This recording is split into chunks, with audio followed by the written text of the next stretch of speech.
nama hiriyaa isaa kan ta'e oolmaa gurguddaa isa waliin kan dabarseedha.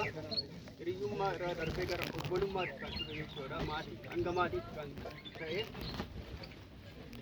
eebba isaa dabalatee hanga eebba isaa wajjin hunda danda'ee ofii isaatii Addis Ababaa waliin deemee eebba san sagantaa sana isa waliin waa hunda xumuree baasii wajjin hunda ofii danda'ee hanga asitti danda'ee asitti illee wantoota barbaachisoo tokko hojjechuudhaan hanguma achas deebi'ee mana isaatti hin galle naa galateeffamuu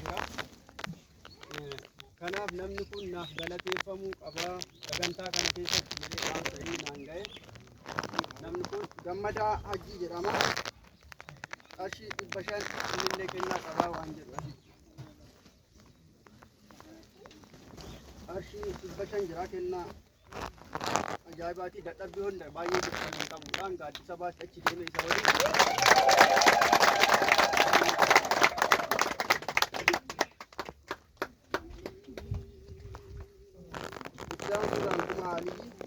kennaa qarshii 300 kan qabanidha.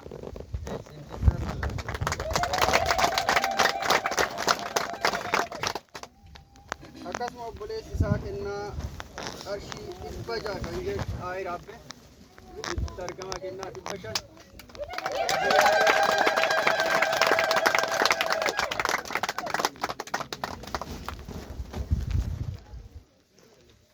Dubartoonni baay'een komataa jiru. Akka maqaan keenyaan gammaa keessatti dhaamu waan jedhudha.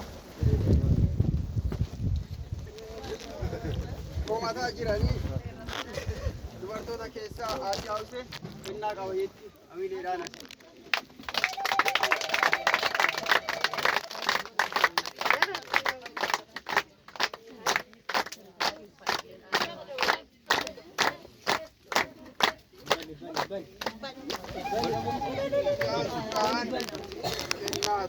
Warqee abbi asii argamti kennaa qabaaf jechuudha. Walitti isaati